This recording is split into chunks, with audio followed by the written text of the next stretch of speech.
Hello everyone, welcome to our YouTube channel. जैसा कि आपको पता है, हम एचपी हाई कोर्ट के लिए साइंस के 25 मोस्ट इम्पॉर्टेंट क्वेश्चंस को डिस्कस करते हैं डेली। आज की इस वीडियो में भी हम 25 मोस्ट इम्पॉर्टेंट क्वेश्चंस को डिस्कस करेंगे। होप सो कि आपकी प्रेपरेशन भी बहुत अच्छी चल रही होगी, क्योंकि अभी एग्जाम में बहुत काफ़ी कम दिन बचे हैं, तो इसके अकॉर्डिंग आपको प्रेपेयर करना है। तो जो हम ये 25 क्वेश्चंस करते हैं, इनका मोटिव क्या होता है कि आपको एक तो क्वेश्चन की क्लैरिटी हो जाए और जो क्वेश्चन के साथ बाकी एस्पेक्ट्स होते हैं वो भी क्लियर हो जाए। होप सो आपको ये वीडियो पसंद आ रही होंगी। My name is Nitin Vashishtha. चलिए स्टार्ट करते हैं आज की वीडियो को। हमारा क्वेश्चन नंबर 1 है, which of the following is included in an ecosystem. कि जो हमारा इकोसिस्टम मतलब पारिस्थितिक तंत्र होता है, कि उसमें कौन कौन सी चीजें शामिल होती हैं। पहला ऑप्शन नंबर ए है all living organisms, option number B is non living objects, option number C is sometimes living and sometimes non living object, and option number D is both. देखो, जो हमारा इकोसिस्टम कंप्राइज करता है उसमें दोनों तरह के कंपोनेंट होते हैं। हमारे लिविंग कंपोनेंट भी होते हैं, नॉन लिविंग कंपोनेंट भी होते हैं। लिविंग कंपोनेंट्स को हम बोलते हैं बायोटिक कंपोनेंट्स और नॉन लिविंग कंपोनेंट्स को बोलते हैं अबायोटिक कंपोनेंट्स। अगर हम यहां से देखें तो जो हमारा ऑप्शन नंबर डी होगा, दैट इज बोथ, मतलब यहां पर both A and B is the right answer. मैंने बोला एक हमारे कंपोनेंट होते हैं बायोटिक और एक होता है अबायोटिक। अब बायोटिक कंपोनेंट में क्या आते हैं, जो सारे लिविंग बींग्स होते हैं, जैसे प्लांट्स हो गया, एनिमल्स हो गया, बैक्टीरिया, ये सारे हमारे किस में आते हैं, बायोटिक कंपोनेंट्स में। और अबायोटिक कंपोनेंट्स में क्या आते हैं, जो सारे नॉन लिविंग थिंग्स होती हैं, जैसे वाटर, एयर, या जो हमारे एटमॉस्फेयर में सारी गैसेस वगैरह होती हैं, वो सारे किस में आते हैं, वो सारे आते हैं हमारे अबायोटिक कंपोनेंट में, मतलब नॉन लिविंग कंपोनेंट में। और ये दो मिलके ही हमारा क्या बनाते हैं, इकोसिस्टम बनाते हैं।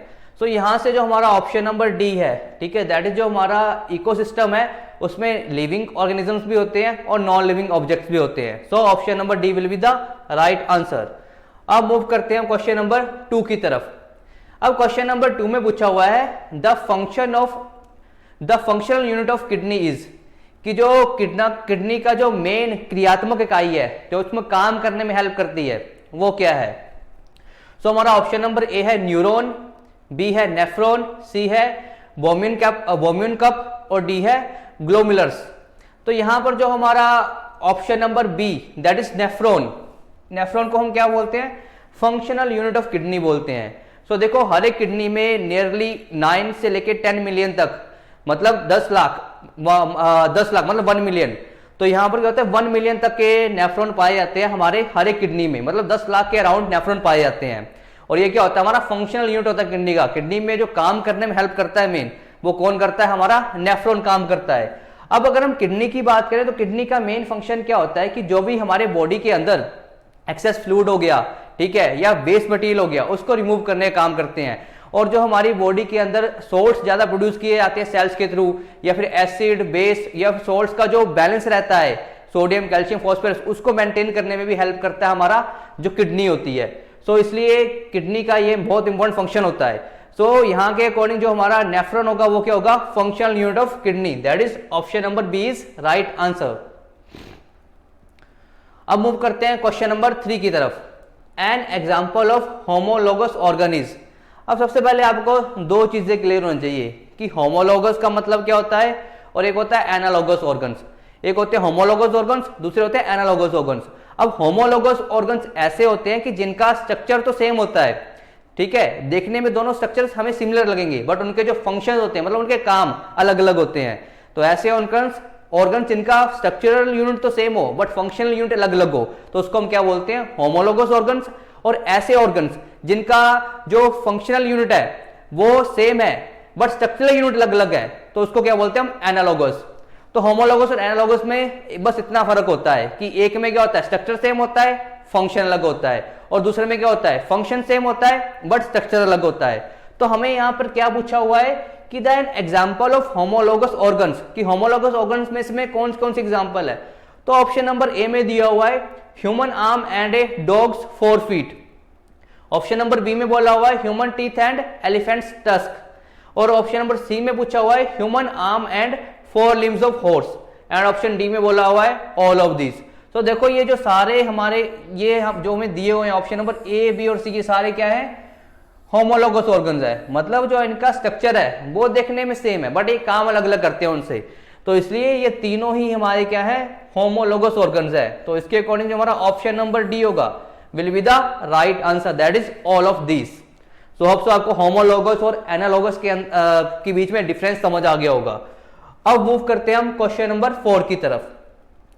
अब क्वेश्चन नंबर 4 में बोला हुआ है the break down of pyruvate to give carbon dioxide water and energy take place in, कि जो पायरुवेट की वजह जब ब्रेकडाउन होता है, ठीक है, जहां से कार्बन डाइऑक्साइड वाटर हमें एनर्जी मिलती है, तो ये जो सारा ब्रेकडाउन होता है वो होता कहां पर है? Option number A is Golgi bodies, B is chloroplast, C is mitochondria and D is nucleus. तो देखिए जो ये हमारी सारी पायरुवेट की ब्रेकडाउन की प्रोसेस होती है वो कहां पर होती है? माइटोकॉन्ड्रिया में होती है। अब आपको जब पायरुवेट टूटता है तो उसमें 3 तरह की प्रोसेसेस होती हैं, तो वो तीनों ही प्रोसेसेस काफी ज्यादा इंपॉर्टेंट है, तो उनको हम वन बाय वन डिस्कस करते हैं। तो आपको यहां पे ये दिख रहा होगा। तो देखो जब सबसे पहले क्या होता है, ग्लूकोज में होते हैं हमारे 6 मॉलिक्यूल्स। तो देखो क्या होता है कि साइटोप्लाज्म में क्या हुआ, यहाँ पे पायरुवेट में ये टूट गया, यहां पर बने 3 कार्बन एटम और एनर्जी रिलीज हुई। अब देखो अब यहां पर दिया हुआ है तीनों प्रोसेसेस होती कहां है। पहले तो क्या होता है, ग्लूकोज कहां जाता है? साइटोप्लाज्म में, और वहां से बनता है पायरुवेट। तो आपने याद रखना है जो पायरुवेट में कितने कार्बन एटम होते हैं? 3 कार्बन के मॉलिक्यूल्स होते हैं। मतलब यहाँ पर 6 कार्बन मॉलिक्यूल होते हैं, वहां पर 3 कार्बन के मॉलिक्यूल्स होते हैं, और यहां से एनर्जी रिलीज होती है। तो यहाँ पर 3 तरह की प्रोसेसेस होती हैं। तो फर्स्ट प्रोसेस में क्या है? Absence of oxygen. जब कभी भी ऑक्सीजन प्रेजेंट नहीं होती उसको क्या बोलते हैं? एनारोबिक रेस्पिरेशन भी बोल देते हैं। तो इसमें होता क्या है, ये ईस्ट में होती है, मतलब सपोज को प्लांट्स में होती है। जैसे फर्मेंटेशन की प्रोसेस होती है जिससे हम क्या बनाते हैं? अल्कोहल बनाते हैं, बेवरेजेस बनाते हैं, वाइन्स बनाते हैं। तो उसमें जो प्रोसेस होती है वो होती है एनारोबिक रेस्पिरेशन, मतलब in the absence of oxygen. तो देखो ये जैसे ईस्ट में प्रोसेस होती है, तो यहाँ पर होता क्या है, जो पायरुवेट है वो इथेनॉल में ब्रेकडाउन हो जाता है। मतलब इथेनॉल क्या होता है? C2H5OH, और कार्बन डाइऑक्साइड रिलीज होती है और एनर्जी रिलीज होती है। बट इसमें जो एनर्जी है बहुत कम रिलीज होती है। ये कहां पर होती है? मेनली प्लांट्स में होती है।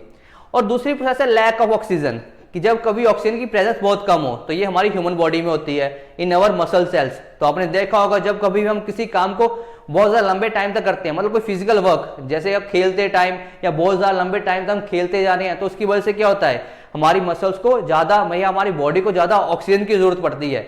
बट उस ऑक्सीजन मतलब एनर्जी की जरूरत पड़ती है, तो जो उसकी वजह से क्या, तो ग्लूकोज को ब्रेक डाउन करना होता है, बट उसके लिए उतनी ऑक्सीजन हमें अवेलेबल नहीं हो पाती जितनी की जरूरत पड़ती है। तो इसलिए जो उसमें ब्रेक डाउन होता है ग्लूकोज का, वो बिल्कुल क्या होता है? लैक ऑफ ऑक्सीजन में होता है। बिल्कुल कम ऑक्सीजन की प्रेजेंस में ग्लूकोज ब्रेक डाउन हो जाता है। तो उसकी वजह से क्या बनता है? लैक्टिक एसिड और एनर्जी रिलीज होती है। तो इसमें जो एनर्जी रिलीज होती है वो अराउंड 2 ATP की एनर्जी रिलीज होती है। कहां पे? जब लैक ऑफ ऑक्सीजन आता है, जो हमारी मसल्स में ये प्रोसेस होती है। तो इसमें होता क्या है कि बॉडी में क्रैम्प्स आ जाते हैं। तो मेनली क्रैम्प्स का रीजन क्या होता है? क्योंकि बॉडी में लैक्टिक एसिड की प्रोडक्शन हो जाती है। अब तीसरी प्रोसेस है इन द प्रेजेंस ऑफ ऑक्सीजन। कहां पे होती है? माइटोकॉन्ड्रिया में। तो आपको तीनों की लोकेशंस पता होनी चाहिए कि कहां होती है। देखो presence of oxygen mitochondria, lack of oxygen कहां होती है? मसल्स में, और जो बिल्कुल एब्सेंस ऑफ ऑक्सीजन वो कहां होती है? ईस्ट में होती है। तो देखिए अब प्रेजेंस ऑफ ऑक्सीजन में क्या होगा? कार्बन डाइऑक्साइड रिलीज होगी, वाटर और लॉट्स ऑफ एनर्जी रिलीज होगी। मतलब अराउंड 38 ATP मॉलिक्यूल्स की एनर्जी रिलीज होती है। 38 ATP, इसको बोलते हैं, ATP को बोलते हैं एडिनोसिन ट्राइफॉस्फेट। तो ये 38 रिलीज होते हैं इन केस ऑफ जब ऑक्सीजन की प्रेजेंस होती है। तो हमसे यही पूछा हुआ था कि जो ब्रेकडाउन होता है हमारा उसका ग्लूकोज का या पायरुवेट का in the presence of oxygen, जिससे carbon dioxide water energy release होती है, वो कहां पे होता है? तो वो मेनली कहां पे होता है? माइटोकॉन्ड्रिया में। तो होप सो आपको ये तीनों प्रोसेसेस समझ आ गई होंगी। अब मूव करते हैं नेक्स्ट क्वेश्चन की तरफ। So question number 5 is the gap between the 2 neurons is called, कि जब 2 न्यूरॉन्स होते हैं उनके बीच के गैप्स को क्या बोलते हैं? अब न्यूरॉन्स से देखो करते क्या है, जो हमारे सिग्नल्स लेके आते हैं, हमारी मतलब ब्रेन से जो सिग्नल जाते हैं, जो नर्व सिग्नल जाते हैं, वो न्यूरॉन्स की फॉर्म में जाते हैं। तो उनको लेके जाने का काम कौन करते हैं? न्यूरॉन्स। इनको इलेक्ट्रिकल सिग्नल्स भी बोलते हैं, नर्व सिग्नल्स। तो यहां पर पूछा हुआ है कि जो गैप होता है 2 न्यूरॉन्स के बीच का, उसको हम क्या बोलते हैं? Option number A is dendrite, B is synapse, C is axon and D is impulse. तो यहाँ पर जो हमारा गैप होता है उसको क्या बोलते हैं हम, साइनेप्स बोलते हैं, कि दो न्यूरॉन्स के बीच के गैप को क्या बोलते हैं हम, साइनेप्स बोलते हैं। अब न्यूरॉन का स्ट्रक्चर को देखते हैं और इन सारी टर्म्स को समझने की कोशिश करते हैं। तो देखिए ये आपको न्यूरॉन का स्ट्रक्चर दिख रहा होगा। तो ये बीच में ये जो मतलब ये जो निकले हुए ये रेशिया से, या ये जो इनको छोटे हेयर्स की फॉर्म में निकले हुए ये, इनको हम क्या बोलते हैं, डेंड्राइट्स बोलते हैं। और जो बीच में ये जिसके अराउंड निकले होते हैं, ये सारे बीच में क्या होता है, हमारी सेल बॉडी होती है, और ये बीच में होता है न्यूक्लियस। और यहाँ से एक लॉन्ग एक्सटेंशन निकलती है, इसको हम क्या बोलते हैं, एक्सोन बोलते हैं। और लास्ट में हमारी क्या होती है, नर्व एंडिंग होती है। अब देखो साइनेप्स होता क्या है, सपोज करो अब यहाँ से कोई दूसरा अगर इससे नर्व सेल या न्यूरॉन अटैच करेगा तो वो यहाँ से कहीं से अटैच करने की कोशिश करेगा, इस तरह से अटैच होगी ये बॉडी। सपोज करो ये अटैच हो रही है यहाँ से, तो इसके बीच का जो गैप होगा, डेंड्राइट्स के बीच में दो गैप होगा, उसको हम क्या बोलेंगे, साइनेप्स बोलेंगे। तो ये हमारा सारा न्यूरॉन का स्ट्रक्चर होता है कि जो हमारे सिग्नल्स को लेके जाने या वापस लेके आने का काम करते हैं। तो आपको ये सारा लॉन्ग एक्सटेंशन, इसमें साथ में नर्व एंडिंग होती है, और ये सारे मिलके क्या बनाते हैं, एक सिग्नल को कैरी करने का काम करते हैं। सो आपको ये सारा क्लियर हो चुका होगा। अब मूव करते हैं क्वेश्चन नंबर 6 की तरफ। अब 6 में बोला हुआ है the xylem in plant is responsible for. अब प्लांट में क्या होते हैं, कुछ कंडक्टिव टिश्यूज भी होते हैं, एक होता है जाइलम, दूसरा होता है फ्लोएम। अब जाइलम का मेनली काम क्या होता है कि जो हमारे वाटर एंड मिनरल्स होते हैं उनको ट्रांसपोर्ट करना डिफरेंट प्लांट्स के पार्ट तक, और दूसरा होता है फ्लोएम। फ्लोएम का काम क्या होता है कि जो फूड मटेरियल है वो प्लांट के अलग अलग पार्ट तक लेके जाना, और वापस अगर किसी और दूसरे पार्ट में पड़ा हुआ है तो उसको वापस भी लेके आना। तो मतलब जो हमारा फ्लोएम होता है वो बाई डायरेक्शनल होता है, मतलब दोनों डायरेक्शन में मूव कर सकता है, ऊपर से नीचे भी और नीचे से ऊपर भी। जबकि जो हमारा जाइलम होता है, जाइलम यूनि डायरेक्शनल होता है, मतलब वो एक ही डायरेक्शन में मूव करता है, उसकी कोई बाई डायरेक्शन नहीं होती। तो क्वेश्चन पूछ सकते हैं कि इनमें से जो जाइलम एंड फ्लोएम है उनमें से कौन सा बाई डायरेक्शनल होता है। तो फ्लोएम है, जो क्या करता है, फूड मटेरियल को कैरी करने का काम करता है, ट्रांसपोर्ट करने का काम करता है, वो क्या होता है, बाई डायरेक्शनल होता है। तो phloem is transport of food and xylem क्या होता है, transport of water and minerals. तो यहां पर हमें क्या दिया हुआ, option number transport of water mineral, transport of food, transport of amino acid and transport of oxygen. तो हमारा राइट आंसर क्या हो जाएगा, तो जाइलम का काम क्या होता है, ट्रांसपोर्ट किसे करना, वाटर का ट्रांसपोर्ट करना। सो यहां पर जो ऑप्शन नंबर ए होगा will be the right answer. अब मूव करते हैं क्वेश्चन नंबर 7 की तरफ। तो 7 क्वेश्चन में बोला हुआ है which of the following is not a part of the female reproductive system in the human being, कि इसमें से जो कौन सा पार्ट है वो फीमेल रिप्रोडक्टिव सिस्टम का पार्ट नहीं है। सो ऑप्शन नंबर ए बोला हुआ है ovary, B is vas deferens, C is uterus and D is fallopian tube. तो यहां पर जो ऑप्शन नंबर बी होगा वेस्ट डेफेंस, ये फीमेल में नहीं पाया जाता, ये पाया जाता है मेल रिप्रोडक्टिव पार्ट का, मतलब मेल रिप्रोडक्टिव सिस्टम का ये पार्ट होता है। और बाकी जो हमारा ओवरी हो गया, यूट्रस हो गया, फैलोपियन ट्यूब हो गया, ये सारे किसके पार्ट होते हैं, फीमेल रिप्रोडक्टिव सिस्टम के। अब देखो ये जो हमारा वेस्ट डेफेंस होता है, अब देखो हमें पता है जो स्पर्म्स बनते हैं वो कहाँ बनते हैं, वो टेस्टिस में बनते हैं, और जो टेस्टिस होते हैं वो हमारे एब्डोमिनल के जो प्रेजेंट होते हैं वो बाहर प्रेजेंट होते हैं।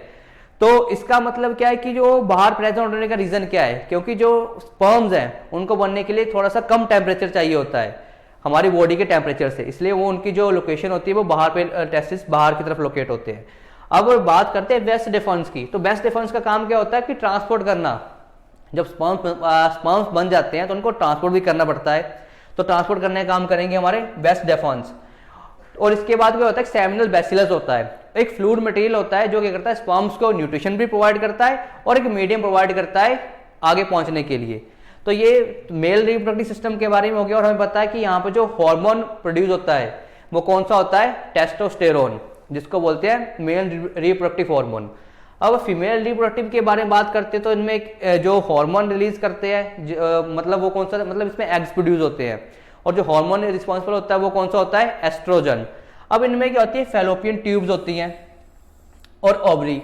तो होता क्या है कि जैसे ही मिच्योरेशन, मतलब by that at the time of birth, तो फीमेल जब जैसे ही फीमेल्स का बर्थ होता है तो उनमें क्या होता है, थाउजेंड्स ऑफ इमेच्योर क्या होते हैं, एग्स होते हैं। बट जैसे उनकी पुबर्टी की स्टेज आ जाती है तो हर एक मंथ क्या होता है, एक एग रिलीज होता है। तो एक एग रिलीज कहाँ पे होता है, 2 ओवरीज होती है, मतलब हर एक साइड में।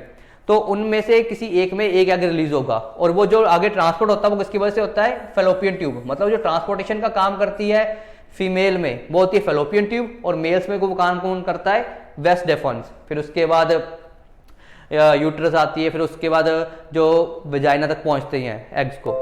तो ये हमारा जो इसके अकॉर्डिंग जो हमारा राइट आंसर क्या हो जाएगा, option number B, that is बेस्ट डेफर्न्स क्या है, जो मेल रिप्रोडक्टिव पोर्शन का मेल रिप्रोडक्टिव सिस्टम का पार्ट है, जबकि ये जो बाकी तीनों किसके हैं, फीमेल रिप्रोडक्टिव सिस्टम के पार्ट है। तो आपको होप सो ये थोड़ी बहुत इंफॉर्मेशन समझ आ गई होगी।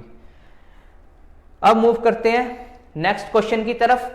तो क्वेश्चन नंबर 8 में पूछा हुआ है कि विच of the following animal have the longest gestation period. मतलब किसका जो जानवर का जो गर्भकाल होता है, मतलब जो किसी चाइल्ड को बर्थ करने का टाइम होता है, देने का टाइम होता है, वो का सबसे लंबा किसमें होता है। तो हमें पूछा हुआ है कि ए में बोला है lion, B is human, C is elephant और डी इज बर्ड्स। सो ये क्वेश्चन काफी इंपॉर्टेंट है। तो इसमें किसका होता है, एलिफेंट्स। जो एलिफेंट्स का गेस्टेशन पीरियड होता है वो काफी लंबा होता है, वो अराउंड 18 से लेके 20 मंथ तक हो सकता है। मतलब इसके अराउंड होता है एलिफेंट्स का गेस्टेशन पीरियड। और जो ह्यूमंस का गेस्टेशन पीरियड होता है वो अराउंड 250 से 280 दिनों के बीच में होता है। तो इसके अकॉर्डिंग ये क्वेश्चन काफी इंपॉर्टेंट है कि गेस्टेशन पीरियड के ऊपर क्वेश्चन पूछा जा सकता है कि एलिफेंट्स का कितना होता है, around 18 to 20 months longest gestation period. तो यहां पर जो ऑप्शन नंबर सी होगा will be the right answer. अब मूव करते हैं क्वेश्चन नंबर 9 की तरफ। काफी इजी क्वेश्चन है, हमने काफी बार डिस्कस भी कर लिया हुआ इसको। तो scurvy disease is caused by the deficiency of, कि कौन किसकी डेफिशिएंसी से क्या होता है, स्कर्वी होता है। तो देखिए जो हमारा विटामिन ए, बी, सी और डी, तो विटामिन सी की डेफिशिएंसी से क्या होता है, स्कर्वी। स्कर्वी में होता क्या है कि जो मसूड़े होते हैं वहां से खून आना निकलना शुरू हो जाता है। तो देखो वो किसकी कमी से होता है, यहाँ पर विटामिन सी की कमी से। अब विटामिन ए की कमी से क्या होता है, हमारे नाइट ब्लाइंडनेस हो जाती है। विटामिन बी की कमी से बेरी बेरी, और विटामिन डी की कमी से रिकेट्स की बीमारी हो जाती है, कि जिसमें हड्डियां थोड़ी सी हमारी कमजोर हो जाती हैं, थोड़ी मतलब ब्रिटल हो जाती हैं ज्यादा। अब विटामिन ए का केमिकल नेम क्या होता है, रेटिनॉल बोलते हैं इसको। विटामिन बी को क्या बोलते हैं हम, थायमीन। एंड विटामिन सी को क्या बोलते हैं हम, व्हाट इज द, इसको विटामिन सी को हम क्या बोलते हैं, सिट्रिक एसिड से पाया जाता है। और विटामिन अगर डी का नाम बोले तो इसको क्या बोलते हैं, कैल्सीफिरोल।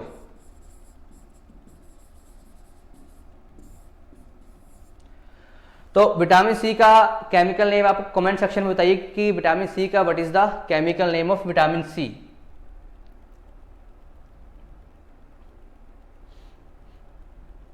अब मूव करते हैं क्वेश्चन नंबर 10 की तरफ। The chemical used to join the railway tracks और cracks machine part along with aluminium, कि कौन सा केमिकल यूज होता है। हमें पता है कि जो बड़े बड़े मशीन के पार्ट होते हैं अगर उनमें क्रैक आ जाए, ठीक है, ये जो रेलवे की जो ट्रैक्स होते हैं उनमें क्रैक आ जाए, तो उनको पार्ट्स को जोड़ने के लिए एल्यूमिनियम के साथ और किस चीज का यूज किया जाता है।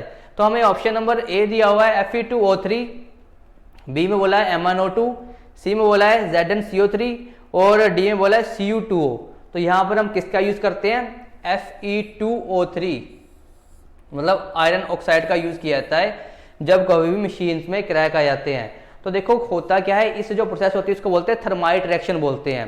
इसमें एल्यूमिनियम रिएक्ट करता है Fe2O3 के साथ, और इसमें क्या होता है कि बहुत large amount of heat produce होती है, उसकी वजह से इजीली मेल्ट हो जाता है और सेटल डाउन हो जाता है जो भी क्रैक्स वाला पार्ट होता है। तो इस तरह से Fe2O3 को यूज किया जाता है क्रैक्स वगैरह को फिल करने के लिए along with the aluminium. So यहां पर जो हमारा ऑप्शन नंबर ए होगा will be the right answer. अब मूव करते हैं द क्वेश्चन नंबर 11 की तरफ। The ability of metal to be drawn into wires, कि जो ऐसे जो मेटल्स की जो कौन सी प्रॉपर्टी होती है जिसके थ्रू उनको लंबी लंबी वायर्स की फॉर्म में बनाया जा सकता है। So option number A is ductility, B is malleability, C is sonorous and D is conductivity. तो देखो यहाँ पर जो हमारा ऑप्शन नंबर ए है डक्टिलिटी, जो मेटल्स की प्रॉपर्टी है डक्टाइल प्रॉपर्टी, उसकी वजह से क्या होता है कि मेटल्स को लंबी लंबी हम वायर्स की फॉर्म में उनको क्या कर सकते हैं, स्ट्रेच कर सकते हैं।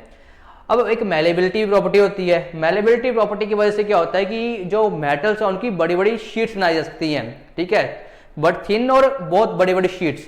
तो ये इनकी मेलेबिलिटी प्रॉपर्टी की वजह से होता है। अब तीसरा क्या था, सोनरस। सोनरस का मतलब होता है कि बहुत ज्यादा साउंड प्रोड्यूस करती हैं। आपने देखा होगा मंदिर में जो बेल लगी होती है तो वो किससे बनी होती है, वो मेटल से बनी होती है और उससे इतनी ज्यादा साउंड प्रोड्यूस होती है। आगे कंडक्टिविटी, कंडक्टिविटी के बारे में पता है कि मेटल्स क्या होती हैं, हाईली कंडक्टिव होती हैं, कि मतलब अपने में से इजीली इलेक्ट्रिसिटी को फ्लो करने देती हैं। तो ये मेटल्स की कुछ प्रॉपर्टीज होती हैं।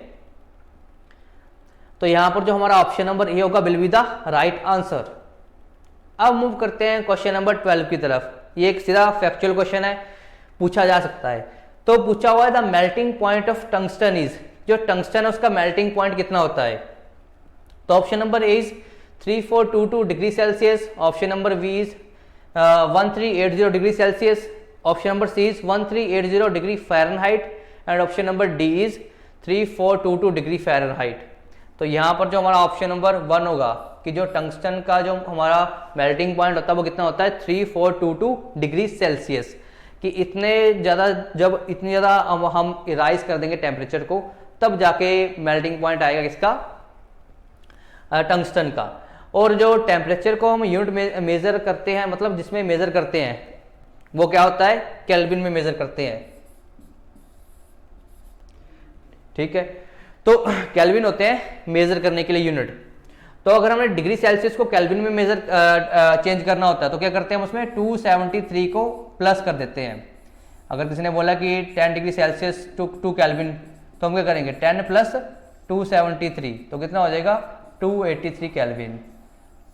पूछ सकते हैं कि how many kelvin in 10 degree Celsius, तो क्या होगा, सिंपली आपको क्या करना है 273 उसमें ऐड कर देना है तो वो आपको केल्विन में चेंज हो जाएगा। सो यहां से जो हमारा ऑप्शन नंबर ए होगा will be the right answer. अब मूव करते हैं नेक्स्ट क्वेश्चन की तरफ, क्वेश्चन नंबर 13। अब क्वेश्चन नंबर 13 में पूछा हुआ है the chemical formula of benzene is, कि बेंजीन का जो केमिकल फॉर्मूला है वो काफी क्या होता है।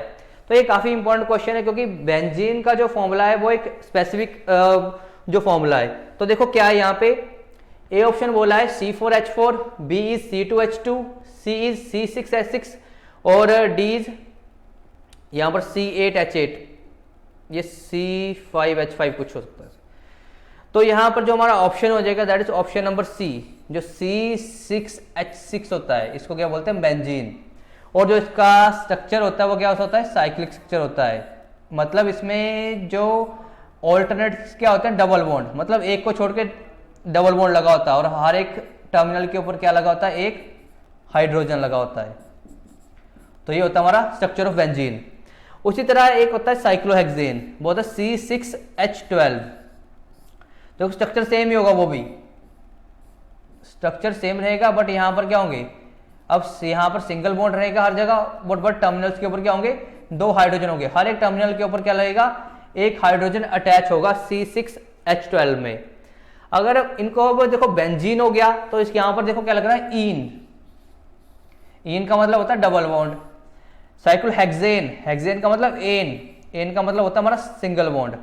तो देखो इनको वो 2 कैटेगरीज में डिवाइड किया जाता है, एक होता है सैचुरेटेड हाइड्रोकार्बन, एक होता है अनसैचुरेटेड हाइड्रोकार्बन। अब सैचुरेटेड हाइड्रोकार्बन कौन से होते हैं, जिनमें सिंगल बॉन्ड होता है, ठीक है, जिसमें कार्बन और हाइड्रोजन के बीच में जब इसमें सिंगल बॉन्ड होगा उसको बोलेंगे सैचुरेटेड हाइड्रोकार्बन, और जिसमें होगा डबल और ट्रिपल बॉन्ड उसको क्या बोलेंगे हम, अनसैचुरेटेड हाइड्रोकार्बन।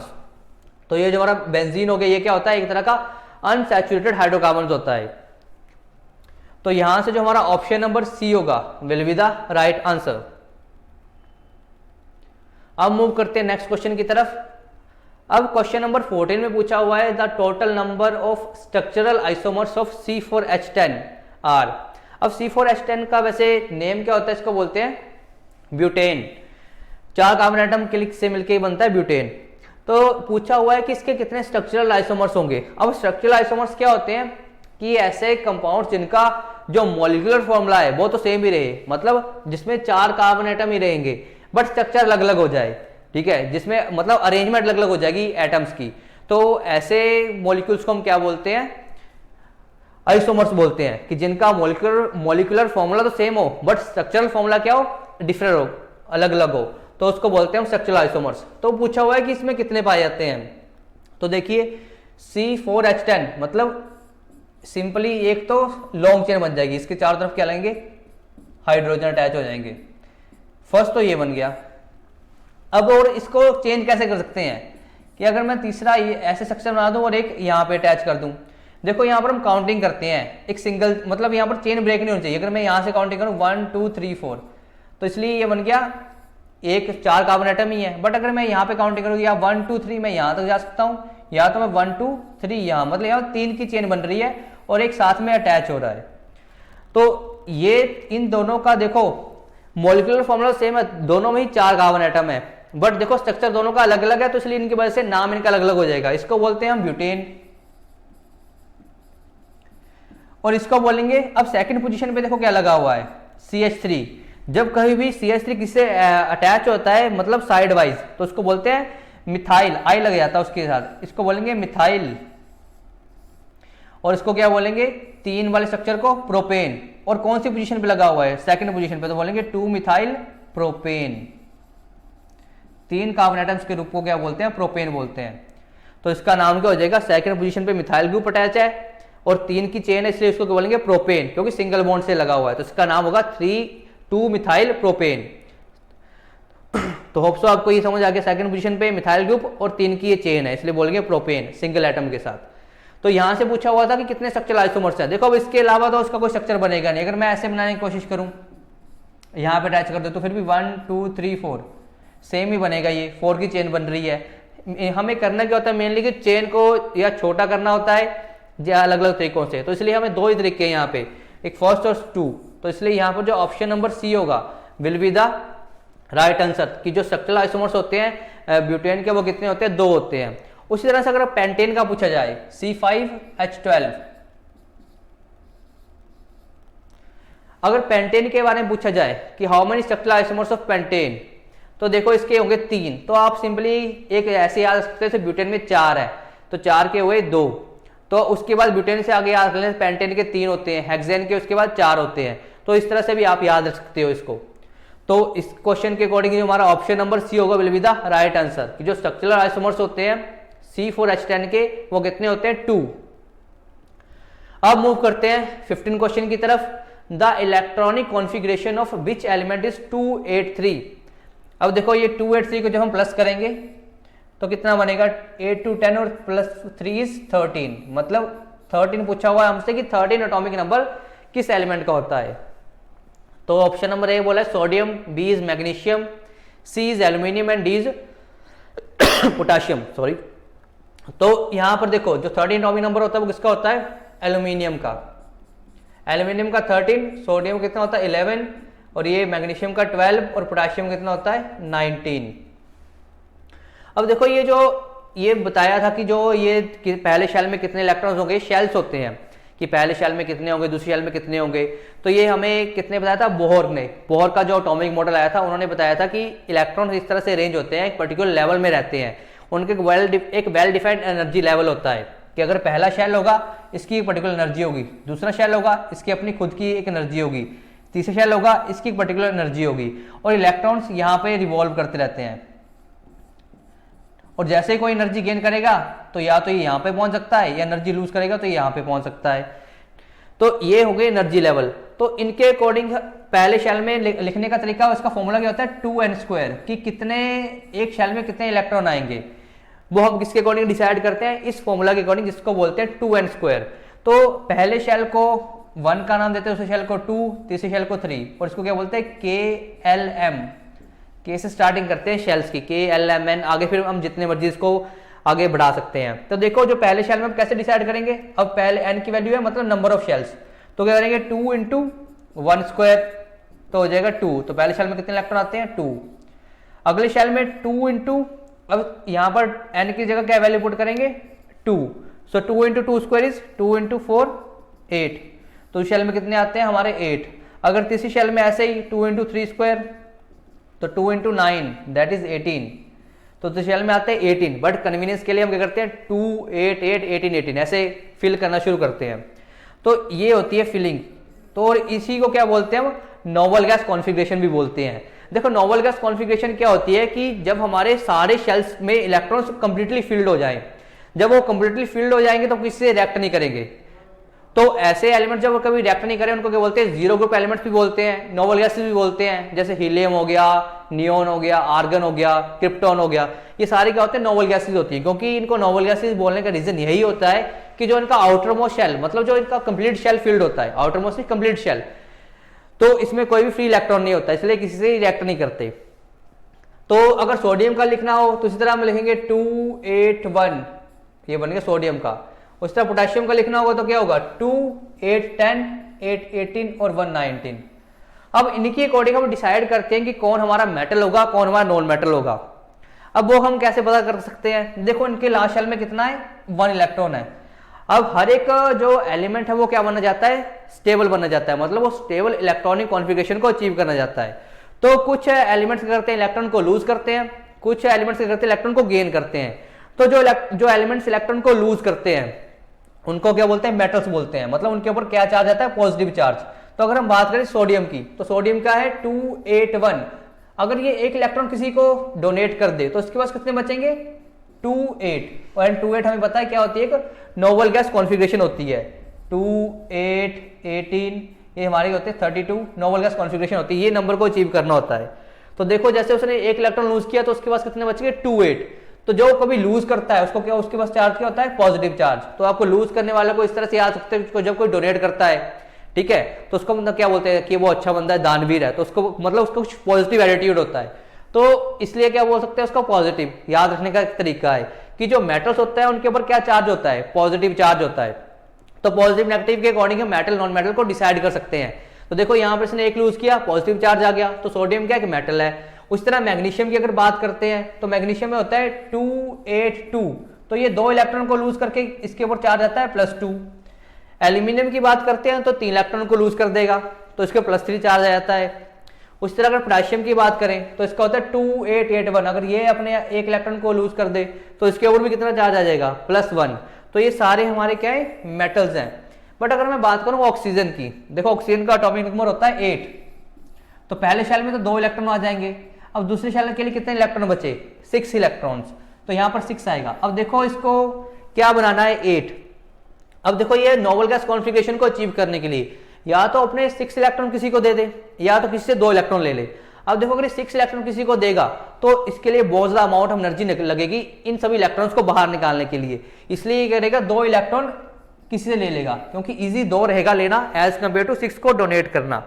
तो इसलिए ये जब 2 इलेक्ट्रॉन किसी से गेन करेगा तो इसकी इलेक्ट्रॉनिक कॉन्फ़िगरेशन बन जाएगी 28, तो ये नोबल गैस कॉन्फ़िगरेशन को अचीव कर लेगा। और अब इसने 2 इलेक्ट्रॉन गेन करी, इसलिए इसका चार्ज क्या होता है, 2 नेगेटिव, इसलिए हम O की जो बैलेंसी होती है वो कितनी होती है, 2 नेगेटिव, और ये क्या होता है, एक नॉन मेटल। तो इनकी बैलेंसेस के अकॉर्डिंग ही हम क्या बता सकते हैं कि कौन मेटल है कौन नॉन मेटल है। तो होप सो आपको इन सभी से काफी कोई इंफॉर्मेशन मिली होगी और ये सारा क्लियर हो चुका होगा। सो यहाँ पर हमारा जो राइट आंसर था वो क्या था, aluminium, that is option number C. अब मूव करते हैं हम नेक्स्ट क्वेश्चन की तरफ। अब नेक्स्ट क्वेश्चन भी काफी इजी है, question number 16, the chemical formula of acid present in vinegar is, कि जो विनेगर के अंदर एसिड प्रेजेंट होता है उसका केमिकल फॉर्मूला क्या होता है। तो पहला बोला H2SO4, C6H8O7, CH3COH and D is HCl। So इसमें जो हमारा राइट आंसर हो जाएगा वो होगा option number C, that is CH3COH। इसको क्या बोलते हैं, एसिटिक एसिड भी बोलते हैं, और इसका और नाम क्या होता है, मिथेनोइक एसिड, क्योंकि जहां पर डबल OH वाला ग्रुप लगा था वहां पर एंडिंग होती है OIC से, ओइक, कार्बोक्सिलिक एसिड भी बोलते हैं इनको। तो यहां पर क्या होगा, मिथेनोइक एसिड। HCl को क्या बोलते हैं, इसको बोलते हैं हाइड्रोक्लोरिक एसिड। और H2SO4 को क्या बोलते हैं हम, सल्फ्यूरिक एसिड। तो ये तीनों हमारे ये क्या है, हमारे एसिड है। और हमें पता कि HCl कहाँ पाया जाता है, हमारे पेट में भी पाया जाता है, हाईली एसिडिक होता है ये, क्योंकि ये क्या करता है, जो पेप्सिन होता है उसको मीडियम प्रोवाइड करता है एक्ट करने के लिए। तो हमारे पेट में प्रेजेंट क्या होता है, HCl, जो हेल्प करता है खाने को एसिडिक बनाने में। सो यहाँ से जो हमारा राइट आंसर हो जाएगा that is option number C. Vinegar का नाम क्या होता है, केमिकल फॉर्मूला क्या होता है, CH3COOH। अब मूव करते हैं क्वेश्चन नंबर 17 की तरफ। Name the instrument that is used to control current in an electrical circuit, कि जो किसी भी करंट को कंट्रोल करने का काम करता है इलेक्ट्रिकल सर्किट में। तो देखो option number A is rheostat, B is ammeter, C is voltmeter, D is galvanometer. अब इनके हम फंक्शन समझ लेते हैं कि क्या क्या ये काम करते हैं। तो देखो जो हमारा रेयोस्टेट होता है, रेयोस्टेट को क्या बोलते हैं, वेरिएबल रेजिस्टेंस बोलते हैं। अब वेरिएबल रेजिस्टेंस का मतलब क्या होता है, किसी चीज को रोकना। रोकेगा किसको, ये करंट को रोकने का काम करेगा सर्किट में। एमीटर का काम क्या होता है कि नोट करना कितना अमाउंट ऑफ करंट फ्लो कर रहा है सर्किट में से। तो एमीटर का काम क्या होता है, अमाउंट नोट करना कितना अमाउंट ऑफ करंट फ्लो हो रहा है। वोल्टमीटर क्या करता है, ये मेजर करता है पोटेंशियल डिफरेंस कि कितना पोटेंशियल डिफरेंस है दो एंड्स ऑफ द सर्किट में। और गैल्वेनोमीटर का काम क्या होता है कि मेजर करना अगर कोई भी माइन्यूट करंट भी हो किसी भी सर्किट में तो उसको डिफ्लेक्शन से वो बता देगा। इसकी डिफ्लेक्शन राइट में भी हो सकती है, लेफ्ट में भी हो सकती है, ठीक है। तो ये डिफ्लेक्शन से बताता है कि अगर किसी भी सर्किट में करंट है या नहीं है। माइन्यूट अमाउंट ऑफ करंट भी बताने का काम कौन करेगा, गैल्वेनोमीटर करेगा। अब यहाँ पर जो हमसे पूछा हुआ है कि कौन सा इंस्ट्रूमेंट है जो कंट्रोल करता है करंट को, तो देखो यहाँ पर कौन करेगा, वेरिएबल रेजिस्टेंस, जो करंट को करता है रोकने काम करता है। हम यहाँ पर रेजिस्टेंस को कम या ज्यादा कर सकते हैं। अब इसको समझने के लिए ओम्स लॉ का यूज किया जाता है, V = IR। तो बोला क्या जाता है ओम्स लॉ में कि जो पोटेंशियल डिफरेंस होता है दो एंड्स ऑफ द सर्किट के बीच में या कंडक्टर के बीच में, वो किसके प्रोपोर्शनल होता है कि कितना करंट फ्लो हो रहा है। तो बट उसमें कुछ ना कुछ अमाउंट हीट हमेशा रिलीज होती है, कोई भी चीज परफेक्ट नहीं होती। तो इसलिए वहां पर क्या आता है, रेजिस्टेंस आ जाता है जो हीट की फॉर्म को डोनेट करता है, जो रोकने काम करता है, फिर इसलिए हम रेजिस्टेंस बोल देते हैं। तो इसलिए R = अगर देखें तो क्या हो जाएगा, V/I। तो जितना ज्यादा करंट होगा उतना कम रेजिस्टेंस होगा, जितना ज्यादा रेजिस्टेंस होगा उतना कम करंट फ्लो होगा। तो जो वेरिएबल रेजिस्टेंस उसमें क्या कर सकते हैं हम रेजिस्टेंस को कम या ज्यादा कर सकते हैं अपनी नीड के अकॉर्डिंग। तो इसलिए R = V/I से समझ सकते हैं हम यहाँ पे। अब आगे एक और क्वेश्चन पूछा जा सकता है कि वोल्टमीटर और एमीटर को हम कहाँ पे कनेक्ट करते हैं सर्किट में। तो हमेशा याद रखना कि जो एमीटर कनेक्ट होता है हमेशा सीरीज में होता है। अगर कोई भी सर्किट है उसके सीरीज में हमेशा एमीटर को कनेक्ट किया जाता है, क्योंकि वहां पर ये लो रेजिस्टेंस ऑफर करता है। अगर लो रेजिस्टेंस ऑफर करेगा तो वर्क वैसे ये वर्क हमेशा सीरीज में ही करता है। अगर इसको पैरेलल में लगाओगे तो ये काम ही नहीं करेगा, क्योंकि ये सीरीज में क्या करता है, लो रेजिस्टेंस ऑफर करता है। अब लो रेजिस्टेंस का मतलब क्या है कि जितना रेजिस्टेंस कम उतना ज्यादा करंट फ्लो करेगा वहां से। तो इसलिए एमीटर को कहां पे लगाया जाता है, हमेशा सीरीज में लगाया जाता है सर्किट के। अगर हम वोल्टमीटर की बात करते हैं तो वोल्टमीटर को हमेशा पैरेलल में लगाया जाता है, सर्किट के पैरेलल में। पैरेलल में लगाने का यही रीजन है कि ये हाई रेजिस्टेंस ऑफर करता है। तो जितना ज्यादा रेजिस्टेंस उतना ज्यादा हमारा क्या होगा, पोटेंशियल डिफरेंस क्रिएट होता जाएगा, क्योंकि V = IR होता है। तो हाई रेजिस्टेंस ऑफर करता है हमारा वोल्टमीटर, इसलिए पैरेलल में लगाया जाता है। और सीरीज में किसको लगाते हैं, हम एमीटर को लगाते हैं। तो होप सो आपको ये सारे ऑप्शन क्लियर हो गए होंगे। तो इस आंसर के क्वेश्चन के अकॉर्डिंग हमारा answer number A that is rheostat will be the right answer. उसको क्या बोलते हैं, वेरिएबल रेजिस्टेंस भी बोलते हैं। और सिंपली ये क्या होता है, मतलब ये इसको यूज किया जाता है करंट को रेगुलेट करने के लिए without affecting the voltage source. हमने वोल्टेज को अफेक्ट नहीं करना, हमने करंट को कंट्रोल करना है। तो उसको हम क्या बोलते हैं, रेयोस्टेट बोलते हैं। अब मूव करते हैं क्वेश्चन नंबर 18 की तरफ। What is the refractive index of diamond. तो डायमंड का रिफ्रैक्टिव इंडेक्स क्या होता है। तो option number A is 2.42, B is 1.5, C is 1.03, D is 1.33। तो देखो यहां पर जो डायमंड का रिफ्रैक्टिव इंडेक्स होता है वो कितना होता है, 2.42। और जो हमारा ये एयर का होता है वो 1.003, इस तरह से राउंड होता है एयर का रिफ्रैक्टिव इंडेक्स। अब रिफ्रैक्टिव इंडेक्स को हम शो करते हैं ऐसे एन के सिंबल से। तो इसका मतलब क्या होता है, ratio of the speed of light in vacuum और speed of light in any medium. जब इन दोनों की जो रेशियो होती है कि वैक्यूम में जो स्पीड है और किसी मीडियम में स्पीड है, जब उनको डिवाइड करते हैं तो उनसे जो हमें रिजल्ट निकल के आता है उससे हम क्या बोलते हैं, रिफ्रैक्टिव इंडेक्स बोलते हैं। तो उसके अकॉर्डिंग जो हमारा रिफ्रैक्टिव इंडेक्स होता है डायमंड का वो कितना होता है, 2.42। और जो डायमंड की जो स्पार्कलिंग होती है, मतलब जो इतना ज्यादा वो चमकता है, उसका रीजन क्या है, वो है TIR that is total internal reflection. कि जब लाइट एक एंगल में पहले रिफ्रैक्ट कर रही होती है एक पर्टिकुलर एंगल के ऊपर, वो रिफ्रैक्ट ना करके वो उसी मीडियम में वापस लौटना शुरू कर देती है, तो उसको क्या बोल देते हैं हम, टोटल इंटरनल रिफ्लेक्शन बोल देते हैं। तो यहाँ पर जो हमारा डायमंड का refractive index that is 2.42 will be the right answer. अब मूव करते हैं क्वेश्चन नंबर 19 की तरफ। तो 19 में पूछा हुआ है अ कन्वर्जिंग मिरर इज। तो कन्वर्जिंग मिरर कौन सा है इनमें से, option number A is concave mirror, B is shaving mirror, C is plane mirror and D is convex mirror.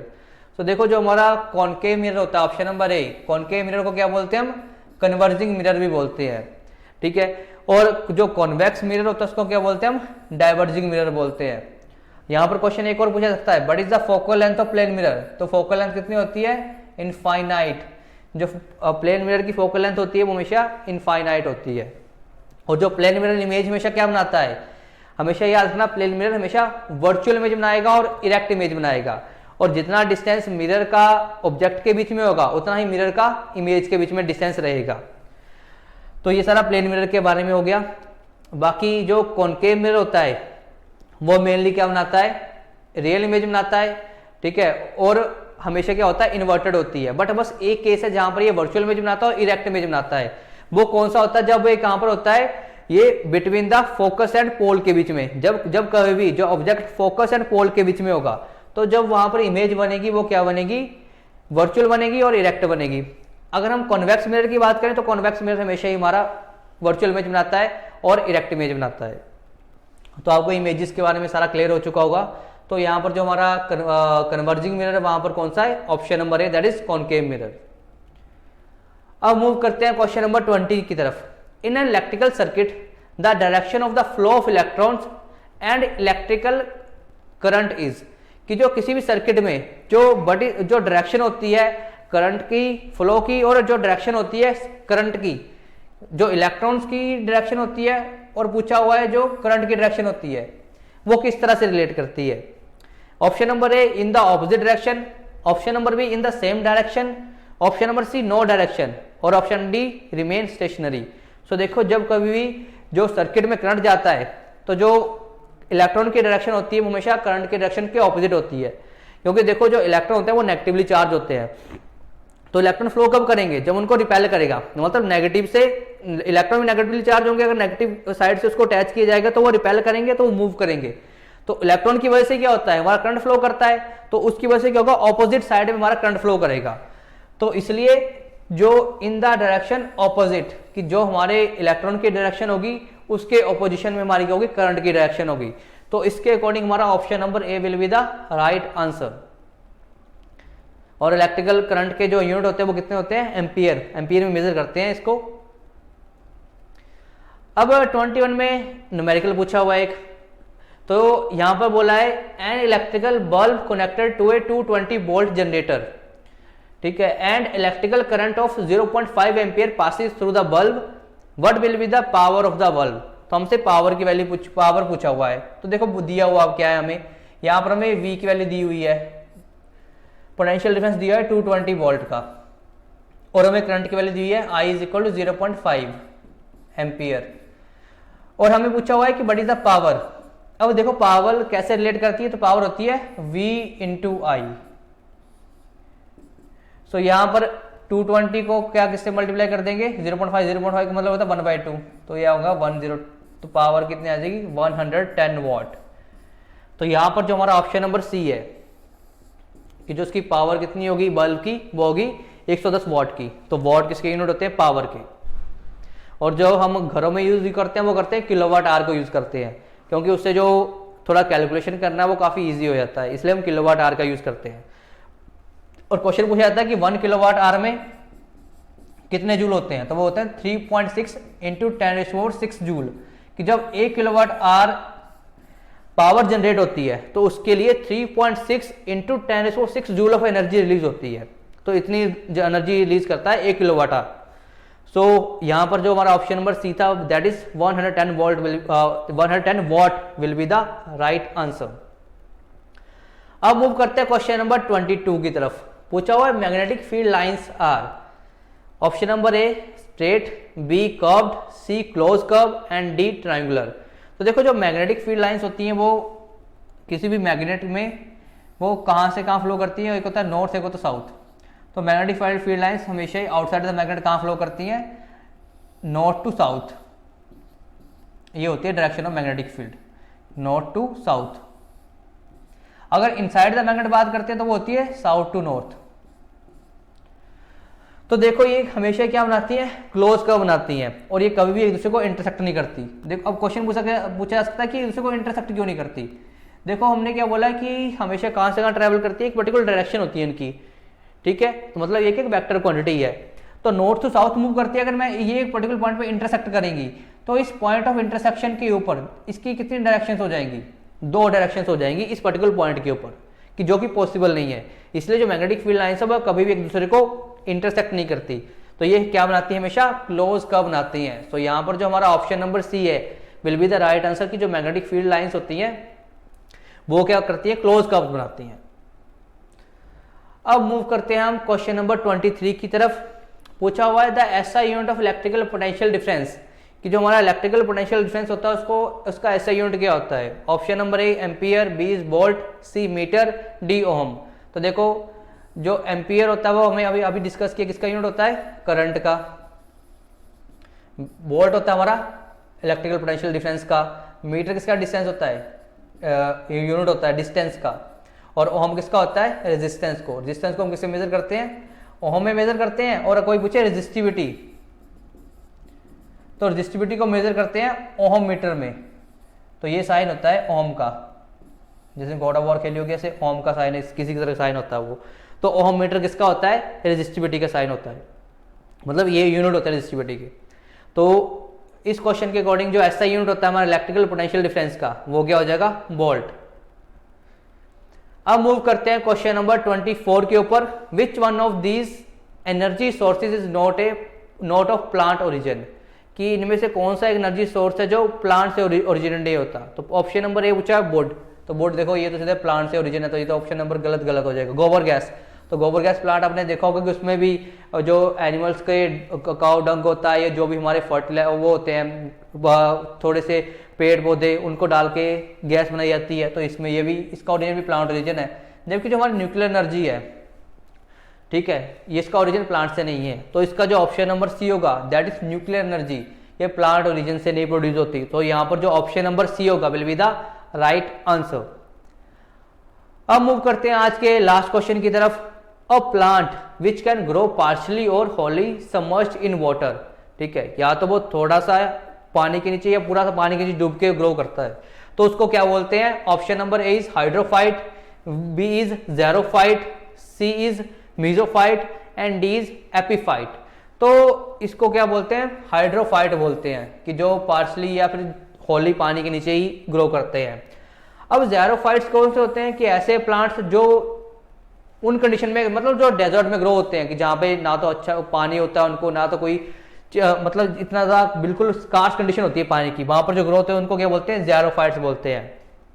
अब एक होते हैं एपीफाइट्स, कि ऐसे प्लांट्स जो किसी दूसरे प्लांट के ऊपर ग्रो होते हैं, मतलब उनको फिजिकल सपोर्ट चाहिए होती है ग्रो होने के लिए, तो वो जब किसी दूसरे के ऊपर ग्रो करते हैं तो उसको क्या बोलते हैं, एपीफाइट्स बोलते हैं। तो ये टर्म्स काफी इंपॉर्टेंट है, क्वेश्चन पूछा जा सकता है इनसे। सो 25 का जो question number that is option number A hydrophyte will be the right answer. So ये थे आज के हमारे 25 क्वेश्चंस। होप सो आपको ये क्वेश्चंस समझ आ गए होंगे और उनसे रिलेटेड फैक्ट्स को भी आपने नोट कर लिया होगा। सो मिलेंगे इसी तरह से अगली वीडियो में। Till then thank you.